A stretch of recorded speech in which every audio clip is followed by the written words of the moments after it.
पारिजात वृक्ष किंवा कल्पवृक्ष आहेत. आणि तो तर वैतरेक पाण आहे, म्हणजे त्यांच्या हातामध्ये जो घोड्यांना कंट्रोल करण्यासाठी जो चाबूक आहे तो आहे. आणि त्यांची ज्ञानमुद्रा आहे. ज्ञानमुद्राय कृष्णाय गीतामृत दुहे नमा. म्हणजे ते जे संपूर्ण वेद आणि उपनिषदांचं जे सार आहे, ती भगवद्गीता, ती जणू काही वेद आणि उपनिषद हे गाय आहे.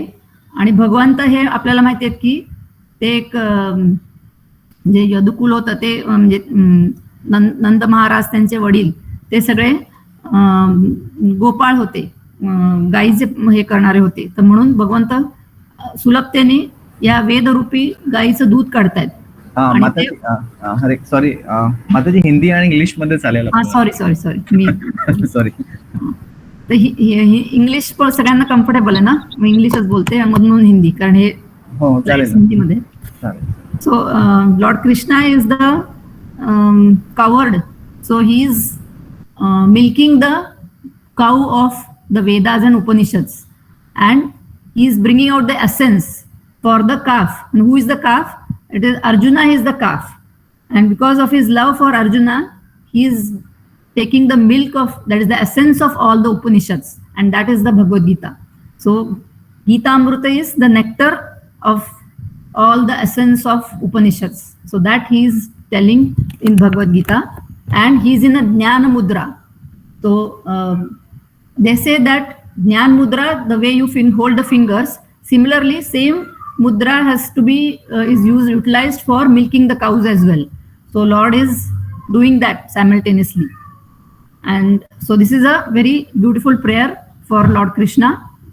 And then we say our usual prayers. Om Ajnana Timirandasya Jnananjana Shalakaya Chakshurunmilitam Yena Tasmai Sri Guruve Namah. Sri Chaitanya Manobhishtam Sthapitam Yena Bhutale Swayam Rupa Kadamayam Dadati Swapadantikam. Vandeham Sri Guroh Sri Yuta Padakamalam Sri Gurun Vaishnavanscha Shri Rupam Sagrajatam Sahagana Raghunatham Vitam Tam Sajivam Sadvaitam Savadutam Parijana Sahitam Krishna Chaitanya Devam Sri Radha Krishna Padam Sahagana Lalita Sri Vishakhan Vitanscha. He Krishna Karuna Sindhu Deenabandho Jagatpate Gopesha Gopika Kanta Radha Kanta Namostute Tapta Kanchana Gaurangi Radhe Vrindavaneshwari Vrishabhanu Sute Devi Pranamami Haripriye Vancha Kalpatarubhyascha Krupa Sindhubhya Evacha Patitanam Pavanebhyo Vaishnavebhyo Namo Namah. Jai Sri Krishna Chaitanya Prabhu Nityananda Sri Advaita Gadadhar Srivasadi Gaur Bhakta Vrinda. Hare Krishna Krishna Krishna Hare Hare Hare Rama Rama Rama Hare Hare. Namo Vishnu Padaya Krishna Preshtaya Bhutale Srimate Bhakti Vedanta Swami Niti Namine. Namaste Saraswate Deve Gauravani Pracharine Nirvishesha Shunyavadi Paschatya Deshatarane. Hare Krishna. I offer my pranam to all of you, and the senior Vaishnava here, Prabhuji, who has given me the chance. I am very grateful for him that he has given me this service, and I pray to Lord that I am able to do some justice to this very important responsibility. It is a very it is a service to Srila Prabhupada that we are discussing Bhagavad Gita all amongst us, and spreading the knowledge of Bhagavad Gita makes us dear to Lord Krishna. So it is I pay my humble obeisances to Lord to give me the power to say something. Hare Krishna. So we begin with the revision of our last class, the shloka number 12.5 and 6. So we had seen that Lord had said, Kleshodhikarastesham avyaktasakta chetasam. So those who are going for the unmanifested form of Lord, for them it is much more painful, the journey is very painful. So इनको ज्यादा क्लेश होते हैं जो अव्यक्त के रूप में आसक्त है. तो क्लेश क्यों होते हैं वो हमने डिटेल में लास्ट टाइम हमने सब देखा था. क्या डिफरेंसेस है कि जो भगवान के भक्ति में आसक्त है वर्सेस जो निराकार रूप में आसक्त है. तो हमने लास्ट टाइम वो श्लोक में देखा था कि अव्यक्त गति, जो अव्यक्त भगवान का जो रूप है, जो उनकी जिसकी गति होती है उनको बहुत ही दुख होता है. और हमने सगुण उपासना की सुगमता है और निर्गुण उपासना की कठिनता है बहुत सारी देखी थी. ऑलमोस्ट 11 डिफरेंसेस देखे थे. कैसे सगुण उपासना बहुत सुलभ होता है, हर स्टेप पे उसमें आधार, सगुण उपासना में भगवान की लीला, भगवान का सुंदर रूप और भगवान की कथा, इस सब का आधार होता है. लेकिन निर्गुण उपासना में लोगों को कुछ भी ऐसा आधार नहीं होता है, क्योंकि भगवान का वो अव्यक्त रूप है, पूरा निराकार है, उसके कुछ एट्रीब्यूट्स नहीं है, उसका कुछ भी हमारे इंद्रियों को समझने लायक ऐसा कुछ भी फॉर्म नहीं है, फॉर्मलेस है और एट्रीब्यूटलेस है, गुण नहीं है. इसके लिए वो बहुत कठिन होता है, क्लेशतर होता है, ये हमने देखा था. और सगुण उपासक की उपासना का परिणाम और निर्गुण उपासना की उपासना का भी परिणाम अलग होता है, वो भी हमने लास्ट टाइम देखा था. जैसे सगुण उपासना, तो सगुण उपासक भगवान की उपासना करता है तो वो भगवान के ही धाम में लौट जाता है. जो भगवान का धाम कैसा है, न तद्भासयते सूर्यो न शशांको न पावकः यद्गत्वा न निवर्तन्ते तद्धाम परमं मम. तो भगवान ने अपने धाम का डिस्क्रिप्शन किया है श्लोक में कि जहाँ सूर्य और चंद्र की प्रकाश की आवश्यकता नहीं होती है, क्योंकि वहां भगवान का ही तेज होता है भगवान के धाम में. और जब एक भक्त भगवान के धाम में जाता है तब वो कभी भी लौट के इस संसार में वापस नहीं आता है.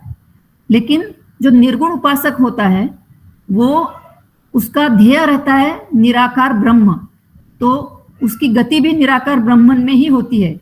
लेकिन निराकार ब्रह्म में वो उसे क्लेश, वहां पर भी क्लेश ही होता है. और उसका वर्णन एक श्लोक से किया जाता है कि जैसे हम धान्य का जो खाली जो ये है क्या बोलते हैं कवरिंग, वो अगर हम बीट किए तो हमको हमारे हाथ में कुछ भी नहीं लगता है, सिर्फ हमको तकलीफ होती है. सो वैसे ही ये जो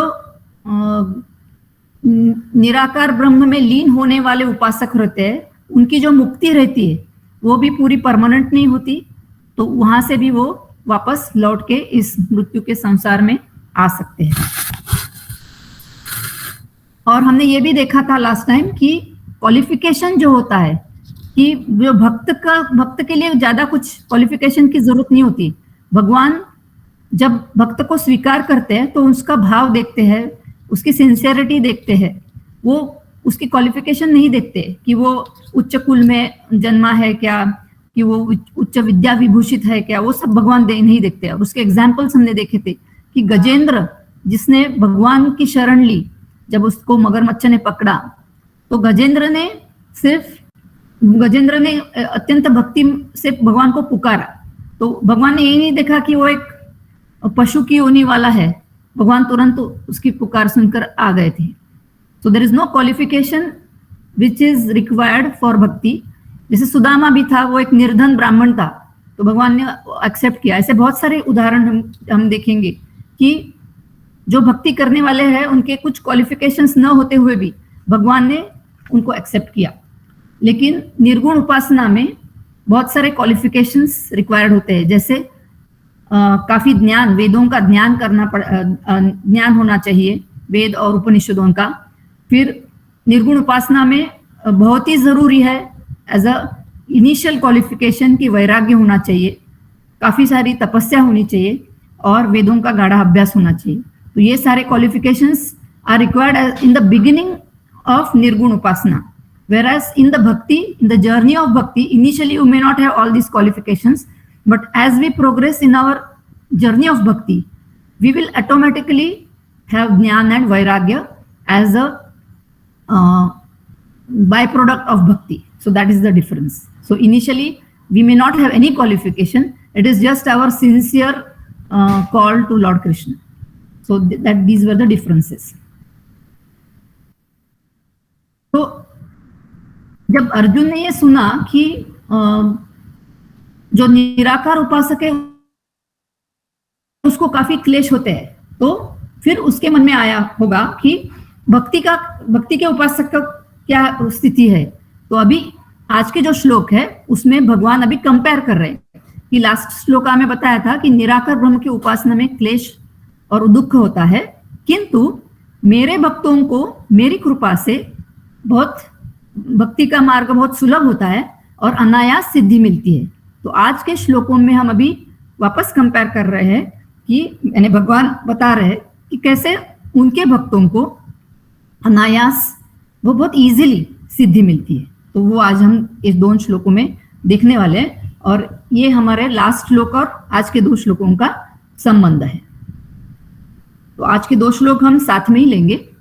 ये तो सर्वाणि कर्माणि मयि सन्न्यस्य मत्पराः अनन्येनैव योगेन मां ध्यायन्त उपासते तेषामहं समुद्धर्ता मृत्यु संसार सागरात् भवामि न चिरात् पार्थ मयि आविशेत चेतसाम। तो इसका अन्वय मैं पढ़ के दिखाती हूँ आपको, ये दोनों श्लोकों का जो ट्रांसलेशन है। But those who worship me giving up all their activities unto me and being devoted to me without deviation, engaged in devotional service and always meditating upon me, having fixed their minds upon me, O son of Prutha, for them I am the swift deliverer from the ocean of birth and death.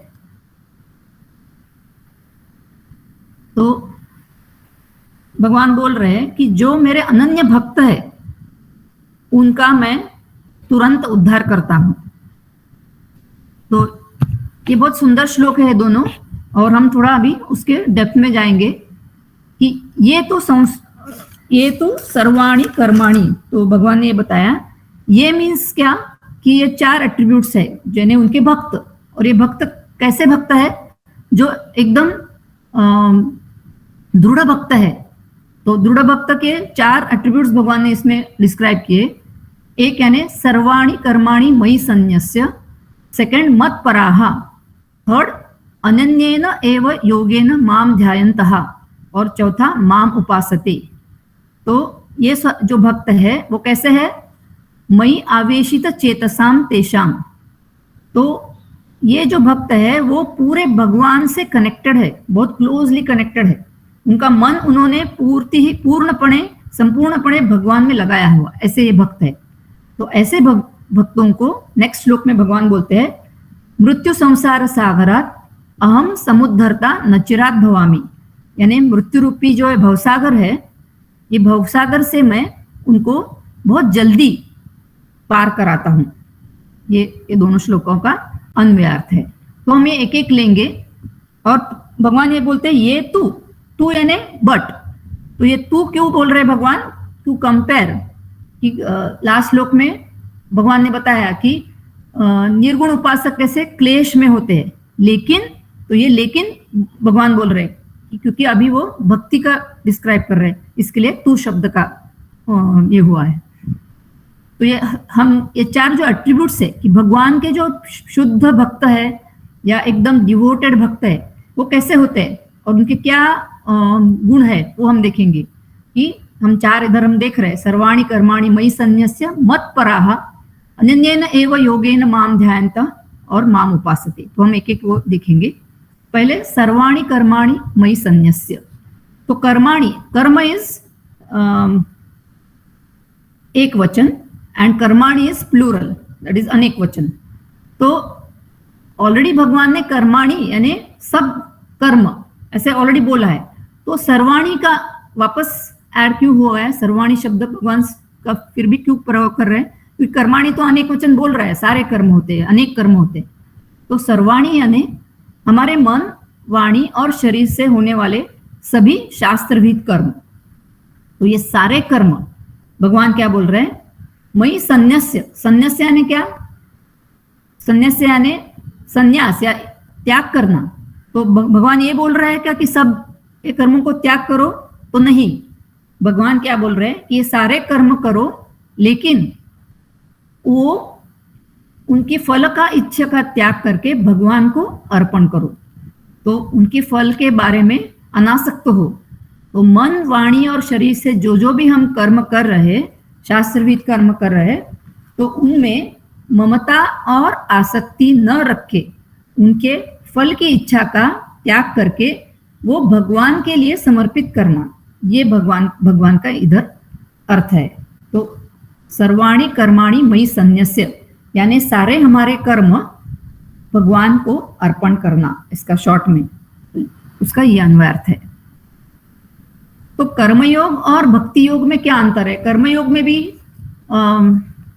जो कर्म करने वाला रहता है उसकी फल का इच्छा नहीं करता है। तो बेसिकली कर्मयोग ये भक्ति का बिगिनिंग है। तो उसमें वो प्योर कर्मयोग हम देखेंगे तो जो कर्मयोगी है वो अपने फल में आसक्ति और इच्छा नहीं रखता और वो त्याग करता है फल का। लेकिन जो भक्त है वो सारे जो कर्म है वो भगवान के लिए ही करता है, भगवान से जोड़ता है और वो भगवान को अर्पण करता है। तो भगवान ने 9वें अध्याय में हमने ऑलरेडी ये श्लोक पढ़ा है। तो ये जो श्लोक है वो वही जताता है, सर्वाणि कर्माणि मयि संन्यस्य। भगवान ने क्या बोला है, यत् करोषि यदश्नासि यत् जुहोसि ददासि यत् तपस्यसि कौन्तेय तत् कुरुष्व मदर्पणम। तो यत् करोषि यानी जो whatever you do, यद अश्नासी is whatever you eat, यद जुहोसी whatever you offer in the yajna, यद तपस्यसी whatever tapasya you are doing. So all these things you offer it to me. That is what Lord Krishna is saying. So that is sarvani karmani mayi sannasya.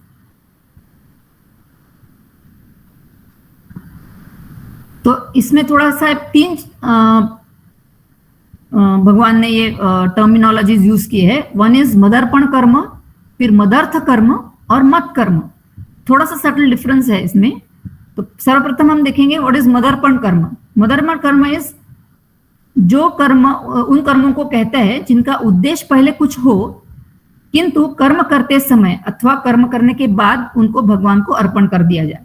तो already कर्म किया है, beginning of the Karma भगवान की याद नहीं रहती या भगवान के लिए ऐसे भी नहीं माना जाता, लेकिन कर्म करते टाइम या कर्म के एंड में फिर वो भगवान को अर्पण कर दिया जाए। तो एक एग्जांपल हम ले सकते हैं कि हम हमारा जॉब करते हैं, तब जॉब करते समय कभी मेनी टाइम्स ऐसा होता है कि भगवान को हम याद भी नहीं करते, जो जॉब रहता है हम वो उसको कर देते हैं। लेकिन जो सैलरी मिलती है, तो अगर वो सैलरी का कुछ इनकम है वो हमने भगवान के लिए अर्पण कर दिया, तो फिर वो जो जॉब है वो भी मदर्पण कर्म होगा। तो इसके लिए हमको हमारी जो सैलरी मिलेगी उसका हम कुछ प्रोपोर्शन एटलीस्ट अगर भगवान को अर्पण करते जाएंगे तो वो मदर्पण कर्म हो जाएगा। फिर या तो उसकी जो फल है, जो भी हम कर्म अच्छा कर्म किया है उसका हम भगवान को ही उसका रिजल्ट ऑफर करेंगे, तो वो मदर्पण कर्म हो जाएगा। फिर मत कर्म। मत कर्म यानी भगवान का ही काम समझकर संपूर्ण कर्मों को करना। तो डायरेक्टली वो कर्म भगवान से कभी कभी कनेक्ट होगा, कभी नहीं होगा भी, फिर भी वो भगवान से जोड़ना। जैसे अभी हम भगवत गीता की चर्चा कर रहे, मैं कुछ बोल रही हूँ, हम सब मिलके सुन रहे, तो हम ये भगवान का ही काम कर रहे, तो ये जो है तो मत कर्म हुआ। फिर भगवान के लिए बुक्स डिस्ट्रीब्यूट करने वाले होते हैं, भगवत गीता का बुक्स डिस्ट्रीब्यूशन करते हैं रोड पे, तो वो एक मत कर्म हो गया। या कोई भी कर्म, जो गृहिणी रहती है वो घर में खाना बनाती है, तो वो खुद के लिए खाना बना के खाएंगे तो वो मत कर्म नहीं होगा। लेकिन अगर वो खाना हम भगवान को ऑफर करेंगे, पहले उनको भोग चढ़ाएंगे, तो वो मत कर्म हो गया। तो उसका कुकिंग फिर मत कर्म हो गया। तो एनी कर्मा कैन बी मत karma if we are doing it for the pleasure of Lord Krishna. तो कॉन्शियसनेस रखना बहुत इंपॉर्टेंट है कि कर्म करने के बिगिनिंग में हमको रिमाइंड खुद को करना पड़ेगा कि what ever I am doing. हम जब हॉस्पिटल में जाते हैं, पेशेंट्स को देखते हैं, वो बहुत रूटीन होता है, कभी कभी हम बोर भी होते हैं, उसमें कंटाल आता है। बट अगर हम ये सोच के करेंगे कि नो, ये मुझे कृष्ण भगवान के प्रसन्नता के लिए करना है, तो फिर हमारा कॉन्शियसनेस ज्यादा इंप्रूव होगा। वो कर्म भी हम ज्यादा प्रेम से करेंगे, उसमें हम ज्यादा दिल लगाकर करेंगे। ये मेरा एक्सपीरियंस है। कभी कभी ओपीडी में या बहुत कंटाला आता है, वही रूटीन, तो पेशेंट केयर हम करते हैं, लेकिन उसमें इतना हम अभी 20-25 इयर्स डाउन द लाइन ये जॉब में हमको एक ये हो जाता है कि अभी बस हो गया। बट अगर हम हमारे ही कॉन्शियस में बार बार वो बोलेंगे, खुद को ही हम बताएंगे कि नहीं, ये भगवान की प्रसन्नता के लिए ही करना है, तो नेचुरली थोड़ा हम अभी सिंसियरिटी अभी भी ला सकते हैं और उसमें ज्यादा हम क्वालिटी हम हमारे कर्म का इंप्रूव कर सकते हैं। क्योंकि एक बार हम थोड़ा सा बोर हो गए और वो कंटाल आ गया, तो the quality of that Karma will go down. So we have to keep on telling ourselves or reminding ourselves that because all these karmas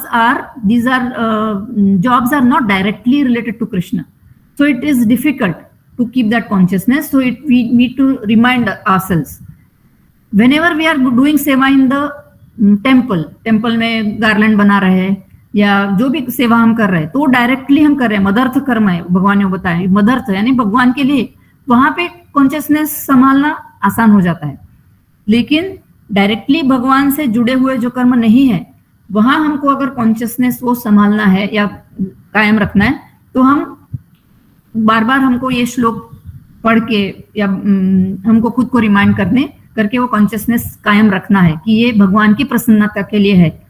तो उसमें दो चीजें होंगी कि हमारा कर्म की क्वालिटी भी इंप्रूव हो जाएगी, और सेकेंडली हम रिजल्ट के बारे में निरपेक्ष हो जाएंगे। क्योंकि जब कृष्ण को प्लीज करना है तो फिर रिजल्ट मैटर होगा ही नहीं।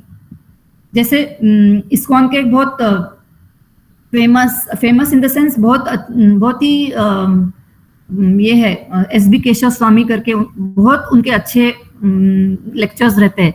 तो उन्होंने ये कहा कि डेफिनेशन ऑफ सक्सेस, और डेफिनेशन तो सक्सेस किसी ने पूछा उनको कि what is the definition of success, तो and what is the definition of failure.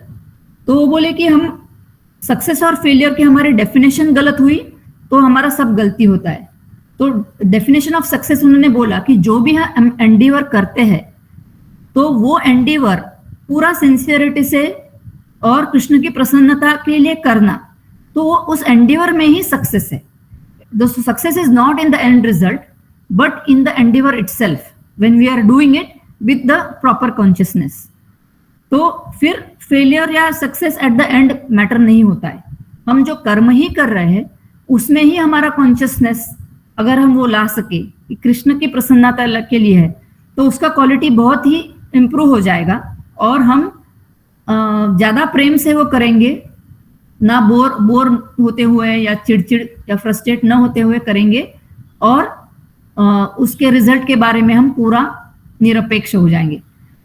तो यही डिफरेंस है मत कर्म में। निष्काम जो कर्म है, जो हम फल का त्याग करने को बोलता है, वो बहुत डिफिकल्ट है, क्योंकि किसी भी कर्म जब हम करते हैं तो हम अटैच होते ही है। तो वो सिर्फ कर्मयोग इसके लिए ड्राई है, लेकिन मत कर्म ये पूरा भक्तिमय है। तो जब हम कृष्ण का प्रसन्नता के लिए सोचते हैं तो वो आसान होता है। और उसमें ये भी होता है कि हम भगवान, बहुत कभी कभी कर्म भी बहुत डिफिकल्ट लगता है, कादा बहुत डिफिकल्ट है कि ये मैं कैसे करूं, उसमें भी एंजाइटी होती है। ये मेरा बहुत बार अनुभव है कि एखादा कर्म एक तो ड्राई होता है, वो कर्म करने के लिए भी कंटाला आता है या डिफिकल्ट लगता है। तो अगर हम भगवान के चरण कमल का ध्यान करेंगे और उधर फोकस करके भगवान की मदद शरण लेंगे, तो वो भगवान वो कर्म को बहुत आसान बनाते हैं। तो वो कर्म आसान हो जाता है, उसमें हमारा कॉन्शियसनेस भगवान से जुड़ा रहता है और निरपेक्ष कर्म होता है और वो मत कर्म बन जाता है। तो ये इसके लिए हमको हर चीज हमारे जीवन की उसमें भगवान को लाना है। नहीं तो भगवान का कभी कभी हम ध्यान करेंगे, हफ्ते में एक भी बार हम ध्यान करेंगे, या जब मंदिर में जाएंगे सॉरी, तो ही हम भगवान को ध्यान करेंगे, तो फिर हमारा जीवन इतना समृद्ध नहीं होगा। तो this is the main important thing in bhakti, that always remember Krishna and never forget Krishna. So when should we remember Krishna? When we are directly doing some thing related to Krishna, जैसे जप कर रहे हैं, तो जप करने में actually वैसे देखा जाए तो हम कृष्ण के लिए ही कर रहे हैं, लेकिन हम उसमें हमारा मन भरकट जाता है, हम कहीं तो अलग जगह जाता है, तो उसमें हमको भगवान को रिमेम्बरेंस लाना है और नेवर फॉरगेट कृष्णा। तो जब हम बाकी सब कृष्ण भगवान के कर्म छोड़ के जो हमारे डे टू डे कर्म कर रहे हैं, उसमें हमको भगवान को भूलना नहीं है। तो ये जो रिमेम्बरेंस लाना है, उसके लिए ये मत कर्म का इंपॉर्टेंस है कि हमको हमेशा हमको बोलना है खुद को कि नहीं, ये मैं भगवान की प्रसन्नता के लिए कर रहा हूँ, क्या कर रही हूँ, तो फिर वो कर्म भगवान से जुड़ जाएगा। And anything which is connected to Krishna, it completely transforms our consciousness. So that is the thing, that मत कर्म, भगवान का ही काम समझकर संपूर्ण कर्मों को करना। तो पेशेंट केयर हम जब कर रहे हैं, तो ये भगवान का ही काम समझ के करेंगे, तो हम वो ज्यादा डिटेल में देखेंगे, ज्यादा अलर्टली करेंगे, वो चीज है। ये थोड़ा सा मैंने इलेबोरेट करना, क्योंकि और एक टर्मिनोलॉजी है कि माम अनुस्मर युद्ध च। तो भगवान ने कृष्ण अर्जुन को बोला कि मेरा स्मरण करके युद्ध कर। तो हमेशा मेरे को लगता था कि कैसे होगा वो, मेरा स्मरण करके युद्ध भी करना है, लेकिन भगवान को स्मरण करना है। तो मेरा हमेशा वो डाउट रहता था, क्योंकि जब हम हॉस्पिटल में जाके काम करते हैं और पेशेंट को देखते हैं, तब भगवान कभी भी याद नहीं आते, यानी पूरा हम वो पेशेंट की इसमें उलझते हैं, तो वहां भगवान का स्मरण होता नहीं। फिर माम अनुस्मर युद्ध च, वो कैसे है?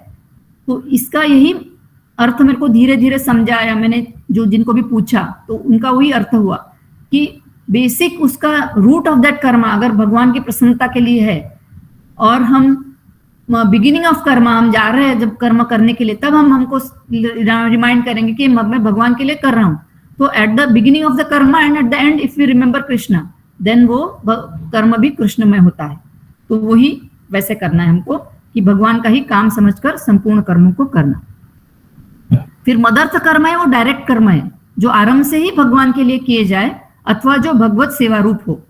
तो भगवान की पूजा करना, भगवान के मंदिर में जाके सेवा सफाई करना, जो भी है, बैकअप सेवा रहती है, भगवान के मंदिर में झाड़ू मारना भी हो, जो भी ये सब सेवाएं है, वो मदर्थ कर्म भगवान के लिए ही है। तो वहां पे आसान रहता है कॉन्शियसनेस, बट वहां पे भी हम कभी कभी सूक्ष्म रूप से अलग हेतु हो सकता है कि कभी कभी मंदिर में भी हम जब कुछ कर रहे हैं, तब अगर लीडरशिप पोजीशन मिल गई तो थोड़ा मन में उसमें ये आ जाता है कि मेरा, या कीर्तन कर रहे हैं लेकिन उसमें एक्सपेक्ट कर रहे हैं कि लोगों ने अप्रिसिएशन करे हो, या लेक्चर दे रहे हैं तो लोगों के यानी for the sake of appreciation and for the sake of fame, sometimes all these sukshma things come. So completely desireless and only focused for pleasing Lord Krishna, तो वो वैसा मदर्थ कर। तो मदर्थ कर्म में कभी कभी सेल्फिश टिंज आ सकता है, तो इसके लिए हम अलर्ट रहना चाहिए, क्योंकि हमारा मन है उसमें ये सब अनर्थ छिपे हैं जो हमको भी कभी कभी नहीं समझते, तो इसके लिए हमको जागरूक होना चाहिए। तो ये सब जो कर्म है, मदर्पण कर्म, मदर्थ कर्म, मत कर्म, तो ये सर्व कर्म जो है मन, वाणी और देह से किए हुए, वो भगवान के लिए करना, तो वही मई सन्यास्य हो गए। सेकंड इज मत परहा, तो भगवान को परम पूज्य, तो हम शास्त्र में पढ़ रहे हैं, हम ये सब भक्ति में समझ रहे, तो इंटेलेक्चुअली वी अंडरस्टैंड कि भगवान कृष्ण ही परम पूज्य है, he is above all the demigods. So वो परम पूज्य है और सर्वश्रेष्ठ है, और फिर वो समझकर भगवान के प्रति समर्पण भाव से रहना। But getting intellectually understanding this, and there is a difference that you are completely convinced, और ऐसी दृढ़ श्रद्धा से वो हमारा स्थायी भाव हुआ, तो अलग होता है। इंटेलेक्चुअली हम कभी कभी समझ सकते हैं, लेकिन हमारे मन में उतनी श्रद्धा जागृत नहीं होती और पूर्णपणे समर्पण भी नहीं होता। तो वो आने के लिए भी टाइम लगता है। तो फर्स्ट स्टेप है कि हमको इंटेलेक्चुअली समझना है कि Lord Krishna is the supreme personality of Godhead and he is the highest. वो एक बार हम एक्सेप्ट करेंगे, फिर हम that complete surrender will be there. तो ये जब दोनों आता है, full complete faith that there is no more goal in my life, only Krishna is the top most goal and वो ही पूर्ण सबसे श्रेष्ठ है, वो समझ के उनके प्रति समर्पण होना अपने पूर्ण हृदय से, तो वो हुआ मत्परः।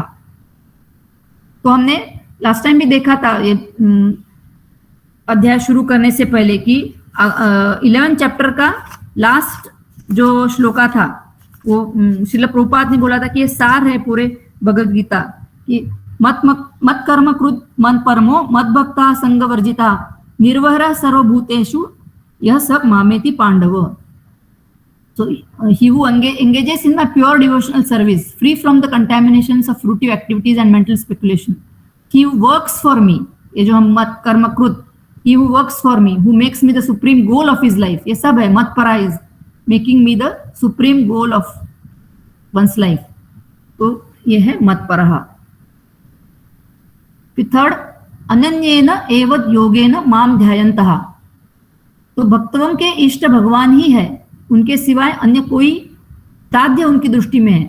तो अनन्येन एव योगेन माम ध्यायन्त, अनन्य यानी अन्य कोई नहीं। तो भगवान के सिवाय हमारा कोई लक्ष्य नहीं है, हमारा कुछ फोकस नहीं है, हमारा गोल नहीं है। तो ये गोल भी भगवान है और भगवान के प्राप्ति के लिए जो साधन है, तो वो साधन भी उन्हीं के आश्रय से है। ये इंपॉर्टेंट है कि भगवत कृपा से ही साधन की सिद्धि मानते हैं, न तो अपने पुरुषार्थ या साधन के बल से।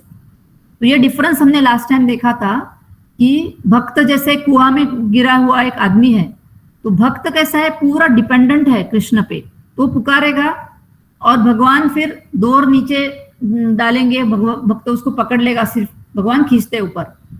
तो भक्त इधर भगवान की कृपा पर डिपेंडेंट है, उसके साधन में भी।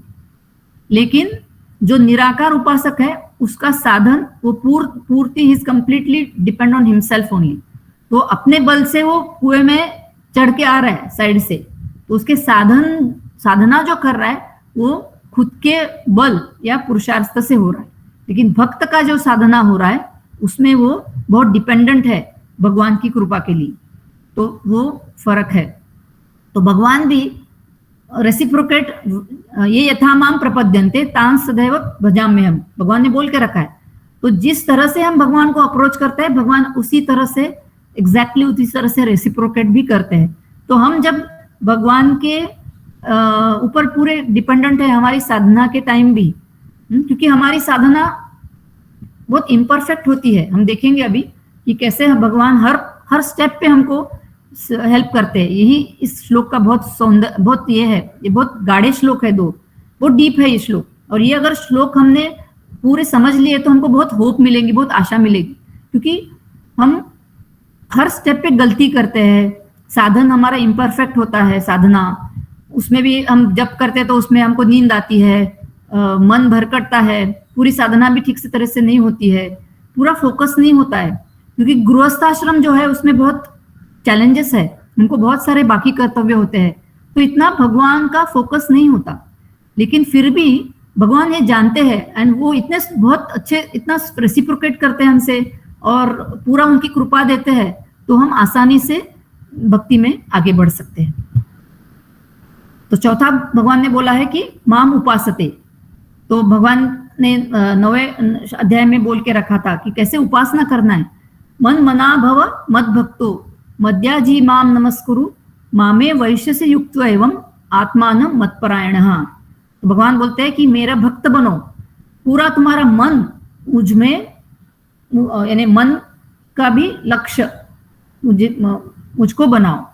तो मंत्रायते इति मंत्र, तो हम जब हरे कृष्णा महामंत्र बोल रहे हैं तो हम अपना मन भगवान में लगा रहे हैं।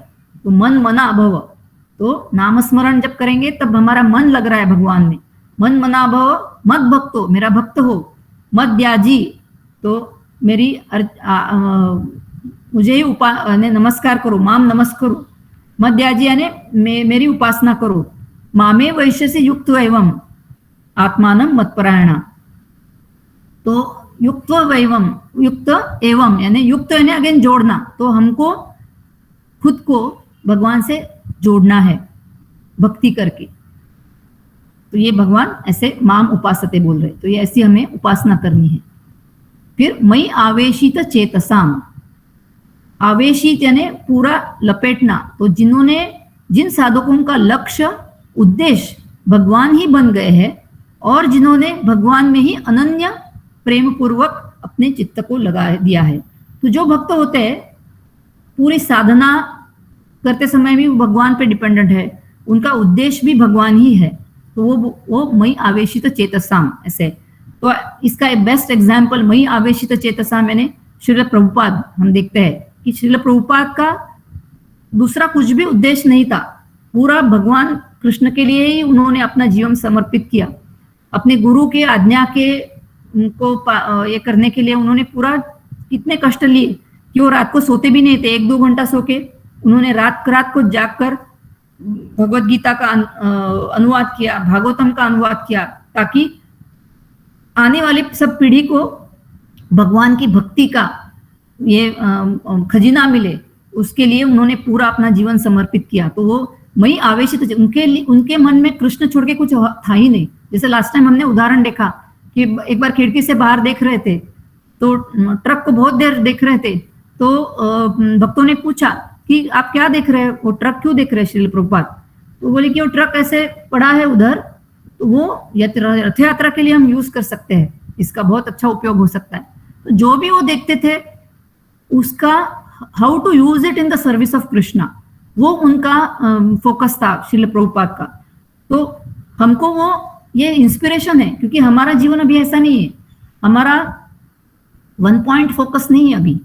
हमारे जीवन में हम अनेक हजार चीजें हम लाके रखे हैं, हमारी फैमिली है, हमारा जॉब है, और फिर हम 1 फ्रैक्शन ऑफ हम our life we are giving it to Krishna. So we are not completely dedicated to Krishna's service, but we should at least get inspired by this, and that should be our aim in our life, ki maybe at some stage of in our life we should be dedicated like this. So let that one stage come where there will be no other desires, we are only living for Krishna. So that stage may take time, but we should start from now. At least in our mind हमको ऐसी इच्छा लानी चाहिए कि हाँ, अभी मैंने मेरे लिए तो जी लिया पूरा, इतने साल मैंने खुद के लिए जिया, मेरे फैमिली के लिए, बट अभी मुझे भगवान के लिए जीना है। और अगर हमारी ये इच्छा मन में आएगी तो भगवान रेसिप्रोकेट करेंगे और भगवान ही हमको रास्ता दिखाएंगे कि हमें कैसे ये करना है। तो ऐसे जब होगा तब पूरा हमारा जिंदगी का ट्रांसफॉर्मेशन होगा, क्योंकि अगर हमारा गोल भगवान हो जाएंगे तो नवविधा भक्ति जो है वो अपने आप हमारे जीवन में प्रवेश करेगी। तो गोल भगवान है तो हम भगवान के कथा सुनेंगे, तो जो भी कर रहे हैं हम भगवान की कथा का में भी एक चलता रहेगा हमारे जीवन में। खाना बनाने के टाइम भी भगवान की कथा सुन रहे हैं, अभी यूट्यूब वीडियोस में तो भगवत गीता सब बहुत सारे अवेलेबल है, तो हम खाना बनाते टाइम भगवान का सुन रहे हैं, या ट्रैवल करते टाइम। तो एक कथा है उसमें एक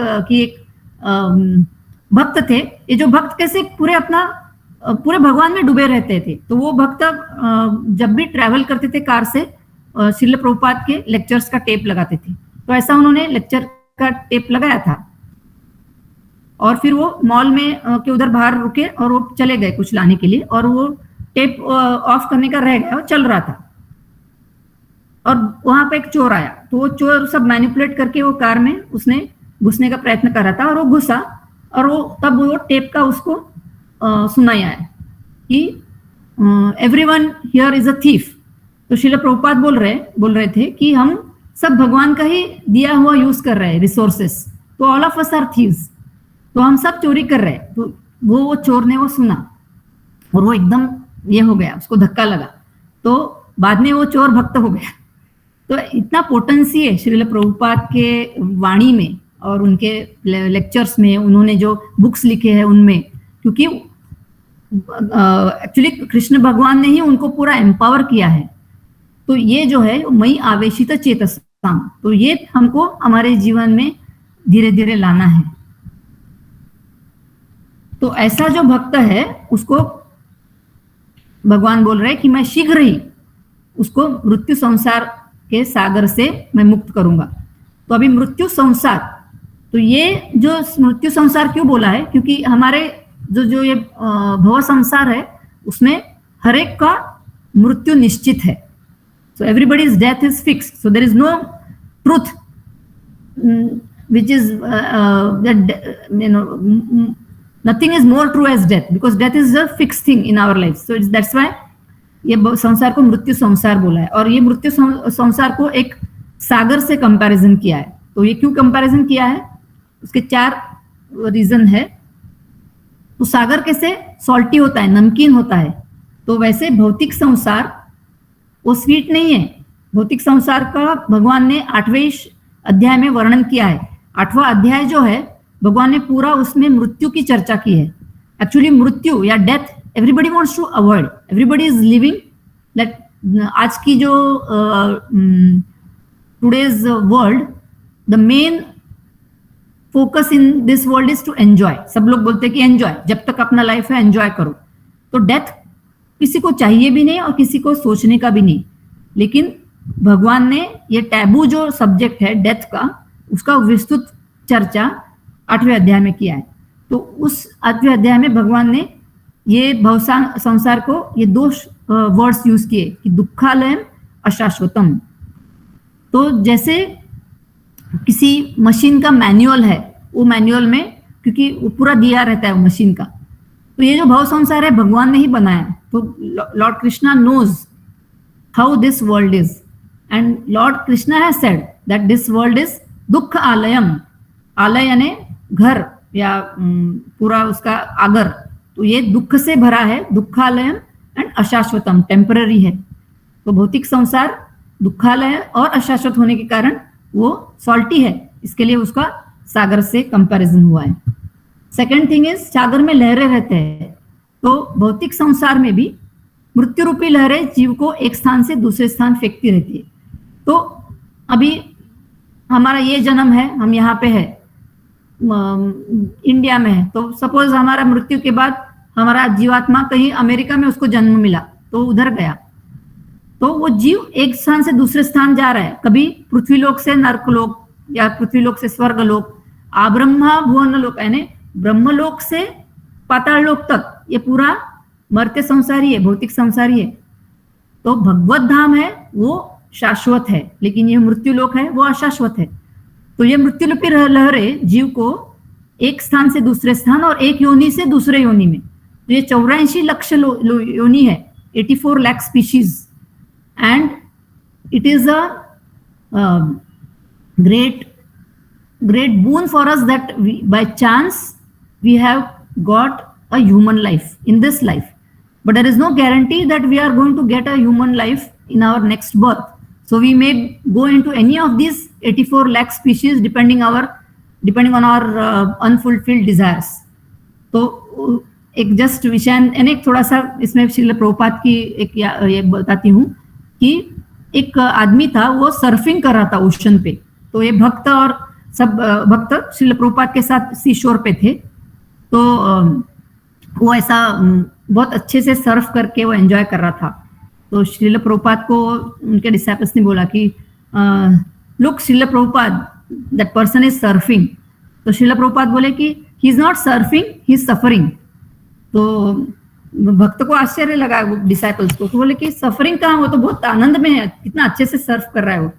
तो श्रील प्रभुपाद बोले कि he feels that he is surfing and he is enjoying, but actually he is suffering, because if he gets too much attached to this sport and he's too much attached to this suffering on the sea, then maybe next life he will become a fish, because Lord always fulfills our desires. So as a fish he'll be able to more enjoy that surfing in the sea, so he may get a birth of a fish.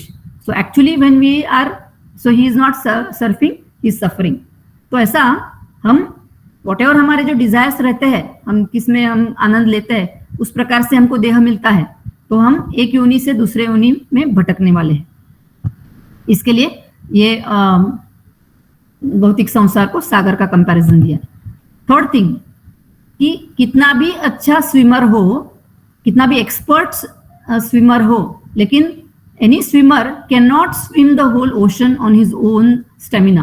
You cannot swim a complete ocean. Similarly ये जो भौतिक संसार है वो एकदम दुरंत पारम या दुरत्यम, भगवान ने बोला है अपने माया के बारे में, ये भौतिक संसार के बारे में, मम माया दुरत्या है। तो इसके लिए ये सागर का कंपैरिजन दिया है भौतिक संसार को, कि ये हम अपने ही पावर पे या अपने ही बल पे पार कर नहीं सकते हैं। तो किसका हमको सहारा लेना पड़ेगा, कि कोई बड़े जहाज का सहारा लेके सागर पार हो सकता है। तो वैसे भौतिक संसार भी भगवान के चरण कमल के सहारे से, चरण कमल रूपी जहाज के सहारे से हम पार कर सकते हैं। तो 7वें अध्याय में भगवान ने बोला है कि देवी येषा गुणमयी मम माया दुरत्यया मामेव ये प्रपद्यन्ते मायाम एताम तरन्ति ते। भगवान बोले हैं कि ये जो मेरी माया है वो अत्यंत कठिन है पार करने के लिए, दुरत्यया है, लेकिन जो मुझे शरण आते हैं तो वो आसानी से तरन्ति ते, इन्हें पार करते हैं। और ये कैसे होता है, जब भगवान के चरण कमल रूपी चरण कमल का हम सहारा रहते हैं, तो भगवान हमको गुरु से जोड़ते हैं। तो जो स्पिरिचुअल मास्टर है, जो सदगुरु होते हैं हमारे, spiritual master is like the जहाज पे कैप्टन। जैसे श्रील प्रभुपाद का जहाज है और हम सब उसके ऊपर है, and he is the captain of this जहाज। और हम लकीली हम इस्कॉन में आए हैं, इस्कॉन संगठना में आए हैं, तो हम एक जहाज पे ऑलरेडी हम आए हैं। तो हमें अभी हम इस जहाज के सहारे ही हम ये भौतिक संसार में पार हम कर सकते हैं। तो हमको इसका लाभ उठाना है, श्रील प्रभुपाद के बुक्स को पढ़ना है, ये भगवत गीता पढ़ना है हमें, भगवत गीता, भागवतम, ये सब जो बुक्स लिखे हैं उन्होंने, इतने सारे, इतनी मेहनत करके लिखे हैं, तो हमको ये पढ़कर हम ये भौतिक संसार आसानी से पार कर सकते हैं, नहीं तो हम ये संसार कभी पार नहीं करेंगे। तो ये जो हमें मनुष्य जन्म प्राप्त हुआ है, तो इसका हमें सार्थक लगाना है, और इस सार्थक लगाने के लिए हमको ये जहाज पार करना है। तो ऐसे जो ये मेरे भक्त है, भगवान बोल रहे हैं कि जो मेरी उपासना करते हैं, मेरे से उनका मन मेरे मुझ में आवेशित है, तो उनको मैं अहम समुद्धरता नचिरात भवामी। अभी चिर यानी क्या, चिरंतन यानी इटर्नल, और यार बहुत देर, तो न चिरात मीन्स बहुत अर्ली, शीघ्र। तो अहम समुद्धरता, तो मैं उद्धार करूंगा, कैसे, बहुत जल्दी। तो उसमें भी हम उदाहरण देखते हैं कि गजेंद्र का, कि गजेंद्र को जब गजेंद्र ने पुकारा भगवान को, तब तुरंत भगवान आए और इतने फास्ट आए। ऐसे बोलते हैं कि जब गजेंद्र ने पुकारा, Lord was so eager to go swiftly, तो उनको वो गरुड़ का बहुत स्पीड है, लेकिन गरुड़ का भी स्पीड कम लगा भगवान को। तो भगवान खुद दौड़ने लगे और फास्ट आने लगे उसके पुकार के लिए। और पहले चित्र में हम देख रहे हैं कि कैसे भगवान आते हैं गरुड़ के ऊपर सवार होकर, और हम जो मृत्यु संसार में हम पूरे गोतेर लगा रहे हैं, तो भगवान अपनी कृपा से हमको ये मृत्यु संसार से खींच रहे थे। तो ऐसे समुद्धरता, तो समुद्धरता शब्द का हम थोड़ा सा देखेंगे डिटेल में, कि सम्यक रूपेण उद्धरता। तो सम्यक रूपेण यानी कैसे, सम्यक उद्धरता यानी Lord is going to completely do our उद्धार, पूर्ण रूप से, दैट इज सम्यक उद्धरता, पूर्ण रूप से भगवान उद्धार करेंगे। तो कैसे करेंगे उसके हम देखेंगे, कि इसके तो हम गीता के ही 4 या 5 श्लोक देखने वाले, कि कैसे भगवान पूर्ण रूप से उद्धार करते हैं अपने भक्तों का, कैसे वो हर एक स्टेप पे सहारा देते हैं। तो पहला, भगवान की कृपा से भक्त सभी विघ्नों को पार कर सकता है। तो हमारी साधना में बहुत बार कुछ कुछ प्रॉब्लम्स आते हैं, कभी हम बीमार पड़ते हैं तो साधना ठीक नहीं कर पाते हैं, जो भी बहुत सारे प्रॉब्लम्स आते हैं, लेकिन वो प्रॉब्लम से हम बाहर आ सकते हैं, पार कर सकते हैं भगवान की ही कृपा से।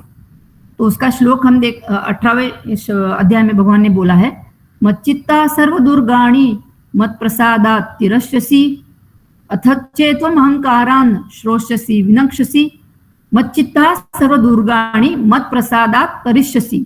यानी सर्व दुर्गाणी मीन्स डिफिकल्टीज। तो अगर तुमने मुझ में चित्त लगाया है तो सब डिफिकल्टीज से तुम मेरे ही प्रसाद से, मेरे ही कृपा से तरिष्यसि यानी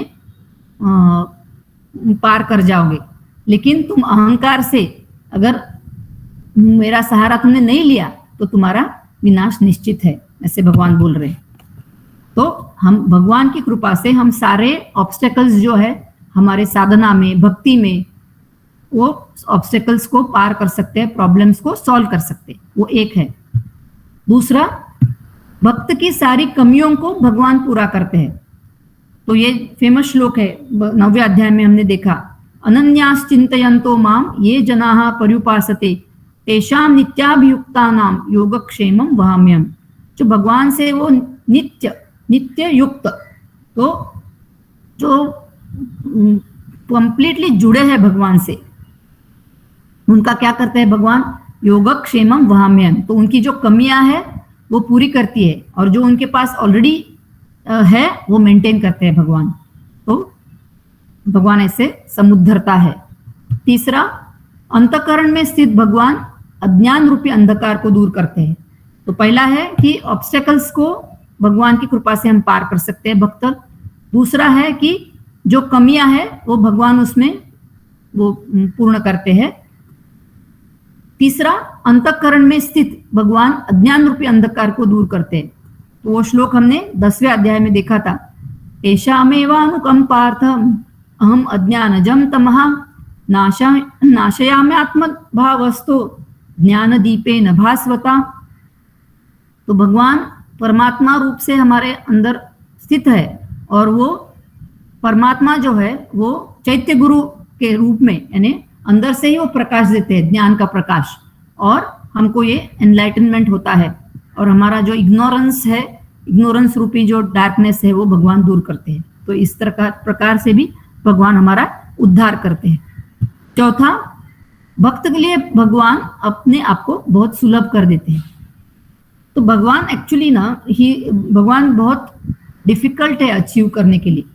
आप हम देखेंगे तो योगी जो रहते हैं, योगीज आर डूइंग तपस्या for thousands of years, but still they may not achieve the Lord eight the end of their तपस्या। फिर जो ज्ञानी हमने देखा था, ज्ञानी भक्त, वो उनको क्लेश होते हैं, बहुत डिफिकल्ट है अचीव करने के लिए भगवान। लेकिन भक्त जो होता है उसके लिए भगवान अपने आप को सुलभ करते हैं, और भगवान ही ज्यादा ईगर है अपने भक्तों के लिए। भगवान इतने ईगर होते हैं कि हमने अगर एक स्टेप भगवान की ओर में हमने लिया तो भगवान 4 स्टेप खुद नजदीक आते हैं वहां से। तो इतने वो ईगर है अपने भक्तों के लिए, तो इसके लिए वो अपने आप को सुलभ कर देते हैं। तो इसका श्लोक है 8वें अध्याय में, अनन्य चेतः सततम यो मां स्मरति नित्यशः तस्याहं सुलभ पार्थ नित्य युक्तस्य योगिनः। नित्य रूप से, कंटिन्यूअसली, तो ये बहुत इंपॉर्टेंट है शब्द, नित्य युक्त, कंटिन्यूअसली, जो सततम, सतत, नित्य, जो भगवान से जुड़ा है। तो इसके लिए हमको हमारे जीवन में भी, अगर हम ये भगवान की कृपा चाहते हैं, तो हमको देखना है कि हम कैसे भगवान से नित्य जुड़े रहेंगे। तो हर चीज में हमको भगवान की याद रखना है। तो इनिशियली थोड़ा डिफिकल्ट रहेगा हमारे लिए, कि नहीं होता है वो, हम भगवान को भूल जाते हैं। भगवान को भूलना यही इस माया का वही काम है कि वो हमको भगवान से भुला देती है। कुछ भी हो, कुछ भी चीजें, 1000 चीजें आती है जिससे हम भूल जाते हैं भगवान को। पर धीरे धीरे धीरे धीरे वही हमको करना है कि भगवान को हमको याद करते रहना है। तो जैसे हमारी साधना बढ़ेगी, हमारा भगवान से प्रेम उत्पन्न होके भगवान से हम निकट रहेंगे, हमारी सेवा बढ़ेगी, भक्तों का हमें संग मिलेगा। तो ये बहुत इंपॉर्टेंट है, भक्तों का संग चाहिए, क्योंकि हमारे फ्रेंड्स अगर भक्त हो तो हम उनके कारण जुड़ते हैं भगवान से। तो हमारी जो फ्रेंडशिप है, हमारी फैमिली है, उनको भी हमको भक्ति में इंक्लूड करना है। तो जैसे जैसे ये बढ़ेगा, हमारा सर्कल बढ़ेगा भक्ति का, तो वैसे वैसे हम भी नित्य युक्त, हमारा नित्य युक्त होना आसान रहेगा। नहीं तो नित्य युक्त होना बहुत डिफिकल्ट है। हम कभी कभी युक्त होते हैं, कभी कभी महीने में एक बार हम भगवान से जुड़ते हैं तो नहीं होगा, हमको नित्य युक्त होना है, सतत होना है। तो हमारे एक्चुअली वो बोलते हैं कि just add Krishna to your life. Shubh Vilas Prabhu ji हमारे बोलते हैं just add Krishna to your life and Krishna starts expanding. तो जो हम पहले नए नए भक्ति में आते हैं तो हम कभी तो भी एक बार सत्संग करने जाते हैं, फिर धीरे धीरे सब भक्त फ्रेंड्स होते हैं, तो फिर थोड़ा बढ़ता है, फिर टेम्पल में जाना बढ़ने लगता है, फिर हर एक फेस्टिवल को लगता है कि नहीं जाओ भगवान का दर्शन हो, फिर वो मंगल आरती अटेंड करने की वो एक उत्सुकता रहती है, फिर घर में विग्रह आते हैं, घर में हमारी डेली पूजा होती है, फिर रोज भोग लगाना चालू होता है, फिर भगवत गीता का अभ्यास, ऐसे बुक्स का, श्रील प्रभुपाद के बुक्स का अभ्यास, ऐसे करके धीरे धीरे धीरे वो नित्य युक्त स्टेप बाय स्टेप चालू होता है। तो कृष्णा स्टार्ट्स एक्सपांडिंग हिमसेल्फ। अभी हमने जन्माष्टमी मनाई सब लोगों ने। सो ये बोलते हैं इस्कॉन में कि Janmashtami, let there be Janmashtami every day in my life. तो भगवान का हमारे हृदय में जो आविर्भाव होना, वही जन्माष्टमी। तो हर दिन भगवान कृष्ण का हमारे हृदय में आविर्भाव हो, हर सुबह हम जब करेंगे तब भगवान का आविर्भाव हो। ये हमारा अगर ऐसे जीवन होगा तो ऐसे जीवन में फ्रस्ट्रेशन कभी नहीं रहता है। तो जो भगवत गीता का उपासक है, भगवत गीता का अभ्यासक है, उसको कभी भी डिप्रेशन, फ्रस्ट्रेशन, निगेटिव थॉट्स कुछ भी नहीं आएगा, क्योंकि इतना भगवान ने होप दिया है, इतना पॉजिटिविटी है, कर्म योग है, ज्ञान योग है, एज पर योर एपेटाइट। यानी अभी हम देखेंगे आगे के भी श्लोक्स में भगवान ने इतना फ्लेक्सिबल कर दिया है। भगवान बहुत फ्लेक्सिबल है, he is not a rigid God, he is so accommodating. हमारे सब डेफिशिएंसीज, कमी, हमारे लाइक्स डिसलाइक्स, सबको वो अकोमोडेट करके, ठीक है देखो ये नहीं जमता ना, इतना कर मेरे लिए, ये भी नहीं होता है तरह से, तो ठीक है इतना कर।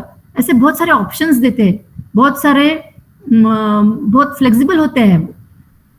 So that is how he is such a accommodating God. जब आप भगवत गीता पूर्ण डिटेल में पढ़ेंगे तो भगवान के प्रेम अपने आप आपको भगवान कृष्ण में प्रेम हो जाएगा, अपने आप भक्त हो जाएंगे। इतना वो भगवत गीता का बहुत सुंदर भगवान ने सब दिया है ज्ञान इसमें। तो ऐसा हमको अभी यही हमारा लक्ष्य होना चाहिए कि हमको अनन्य चेता हो चाहिए, कि हमको कुछ हमारे डिजायर्स अपने आप कम होंगे। जब जैसे जैसे भक्ति हमारी बढ़ेगी, भगवान में रुचि बढ़ेगी, तो हमारे बाकी के डिजायर्स अपने आप कम होते जाएंगे।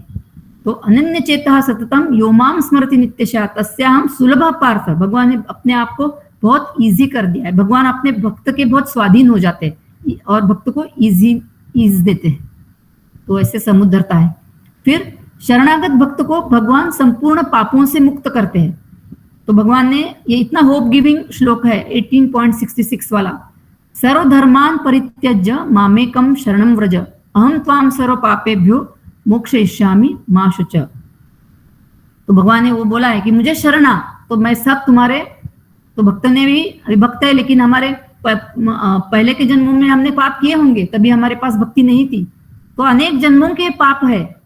तो एक सुंदर गीत है, अभी हम अधिक मास में जो था वो, अनेक जन्मांतर पाप, क्या है वो, चौराष्टकम। अनेक जन्माचित पाप चौरम चौराग्रगण्यम पुरुषम नमामि। अनेक जन्मार्जित पाप चौरम। तो भगवान इतने श्रेष्ठ चोर है कि वो हमारे अनेक जन्मों के अर्जित किए हुए पाप चुरा लेते हैं। तो ऐसे वो चौराग्रगण्य है, चोरों में भी भगवान अग्रगण्य है, ऐसा वो बहुत सुंदर गीत है। तो अहम त्वाम सर्व पापेभ्यो मोक्षयिष्यामि मा शुच। डर मत। कितना भगवान अश्योरेंस दे रहे, और कितना हमको from everywhere he is helping. और एक्सटर्नली हमको गुरु से भेंट कराते हैं, सदगुरु से। तो स्पिरिचुअल मास्टर हमको भगवान के पास हाथ पकड़ के लेके जाएगा। अंदर से वो चैत्य गुरु होके ज्ञान दे रहे हैं। फिर बोल रहे हैं कि डोंट वरी, तुम्हारे सारे पाप मैं नष्ट कर दूंगा। फिर बोल रहे हैं मैं तुमको, ठीक है बाबा तेरे को ये डिफिकल्ट लग रहा है ना, मैं इजी कर दूंगा।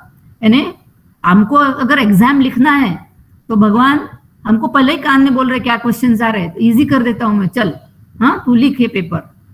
फिर इतना भी देखो नहीं जम रहा है क्या, ठीक है तू पेपर पे सिर्फ तेरा नाम लिख और वो दे दे मैं तुमको पास करूंगा। तो ऐसे भगवान पूरा हर चीज में हेल्प कर रहे हैं। हमारी डेफिशिएंसीज, हमने पेपर ठीक नहीं लिखा, भगवान बोलते ठीक है चलेगा, मैं कमी पूर्ण करूंगा। फिर पेपर देने में प्रॉब्लम्स आ रहे हैं, विघ्न आ रहे हैं, चलो मैं वो भी विघ्नों को भी नष्ट करता हूँ। So each and every step Lord is there with us. हमारी साधना में भी आ रहा है, साधन वो तो गोल भी, अब हमारा जो फोकस है गोल है वो भी भगवान है, लेकिन साधना में भी he is helping us out. So that is the magnanimity. तो भगवान औदार्य है की मूर्ति है, और सबसे औदार्य भाव वाले वो है कि चैतन्य महाप्रभु। तो भगवान कृष्ण से भी चैतन्य महाप्रभु दयालु है, क्योंकि भगवान का कंडीशन था, कृष्ण भगवान का, कि सर्वधर्मान परित्यज्य, तो सारे तेरे धर्मों को, यानी हमारे जो सर्वधर्म रहते हैं ना, तो चातुर्वर्ण के, कि मैं जो हमारा क्या ब्राह्मण या क्षत्रिय जो भी हमारे कर्तव्य है, फिर हमारे फैमिली के कर्तव्य, तो वो भगवान बोलते हैं कि सर्वधर्मान है, सारे धर्म छोड़ के तुम मुझे शरण आओ। लेकिन चैतन्य महाप्रभु तो वो भी कंडीशन नहीं डाल रहे, वो तो देखते नहीं, पात्र अपात्र ना देखे। चैतन्य महाप्रभु ने वो भी देखा नहीं कि एक क्वालिफाइड है नहीं क्वालिफाइड है, इसका क्या है, उन्होंने भगवान का नाम दे दिया, संकीर्तन यज्ञ दे दिया।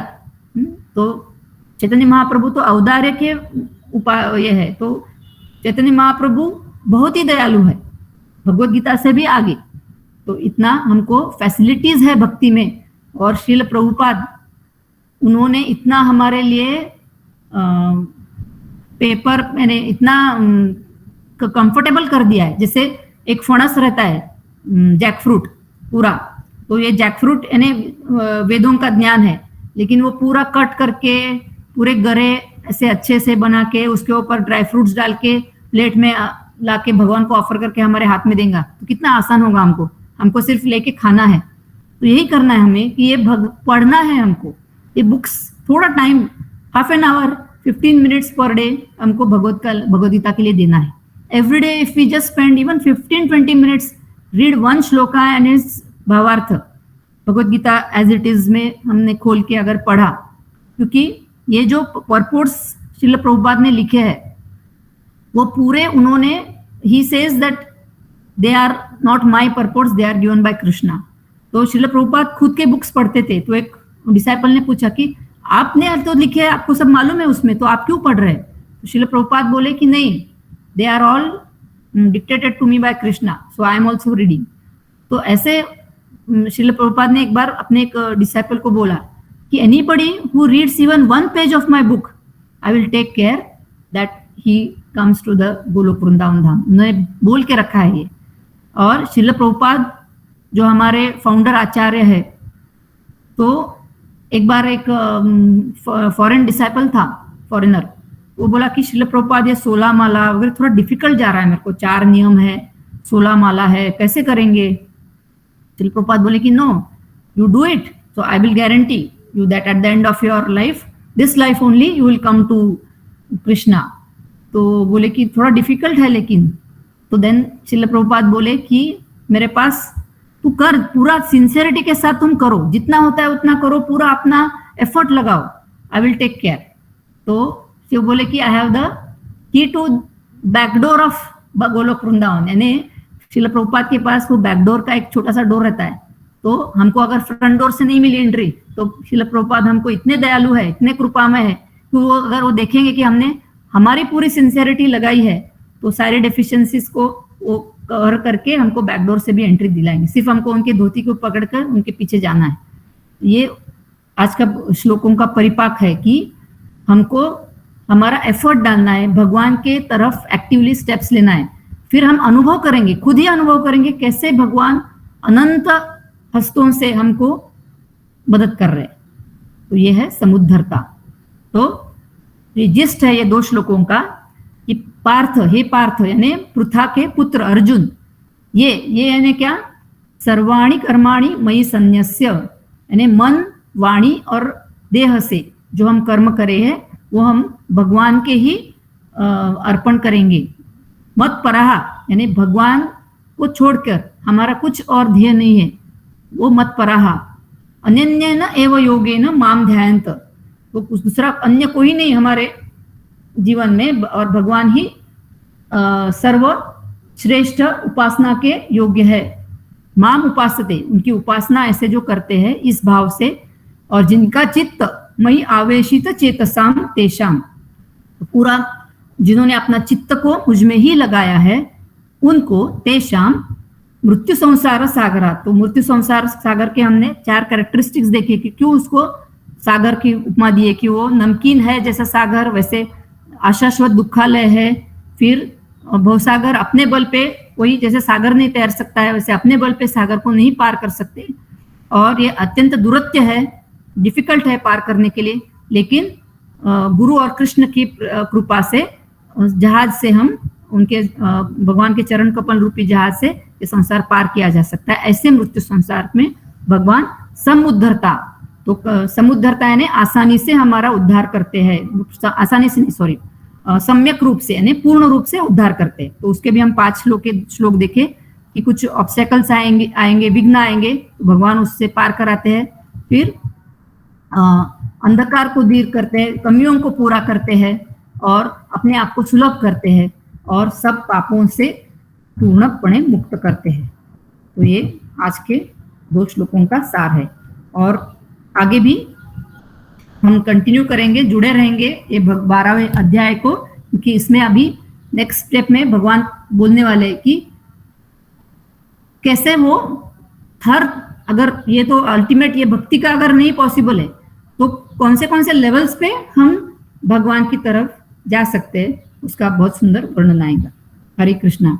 सबने बहुत पेशेंटली सुना, तो इसके लिए मैं बहुत आभारी हूँ। हरे कृष्णा, दंडवत प्रणाम।